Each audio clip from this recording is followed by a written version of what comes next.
Games can be art. Grand Theft Auto, Sonic the Hedgehog, Crash Bandicoot 1. There's a weird game called Rogue. Time Crisis.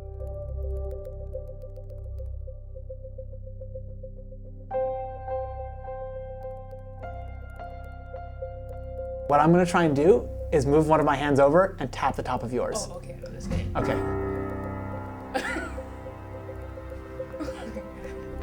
Right? Was that a violent video game or not? Or was that a violent game or not?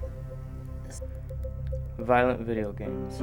A video game in which the range of options available to a player includes killing, maiming, dismembering, or sexually assaulting an image of a human being.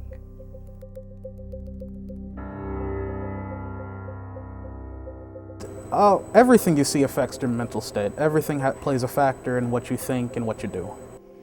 Everybody's a product of their environment, and if their environment is at 5, 6, 7 years old, pretending like they're killing people, and then out where they live, they see the same thing, that's just normal for them. Might the content of the video game be a trigger?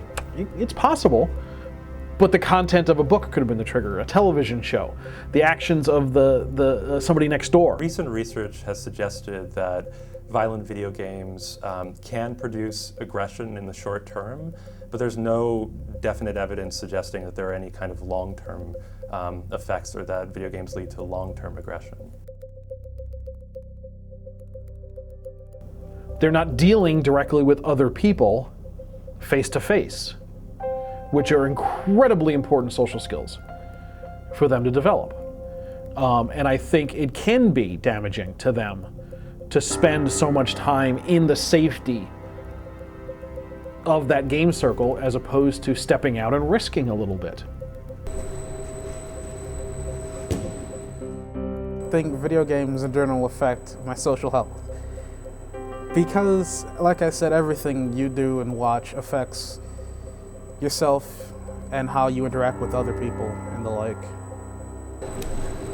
Hey, you wanna play? No, I'm good. Man, you a lame. Games are inherently social activities, right? When you're thinking about board games or video games or computer games, almost all of those are played with 2 or more people, right? Like you can play a 2-player game at a screen, you can play a sport or a board game with 6 people or 10 people. In the 1980s and 1990s, a lot of games were single-player games. But before that time and after that time, we have networked online games, we have face-to-face games.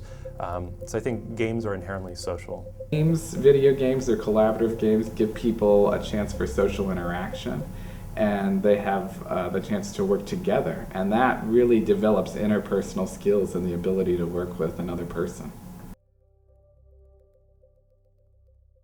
Majority of people don't go crazy when playing violent video games.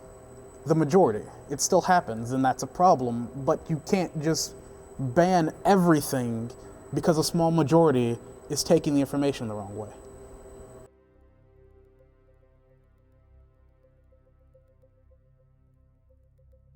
Do-it-yourself games that high school students are making, for instance. There are art games, second of all, and third of all, there are independent games. And so already these markets are sort of opening up into new kinds of games that people consider serious or educational or worthwhile.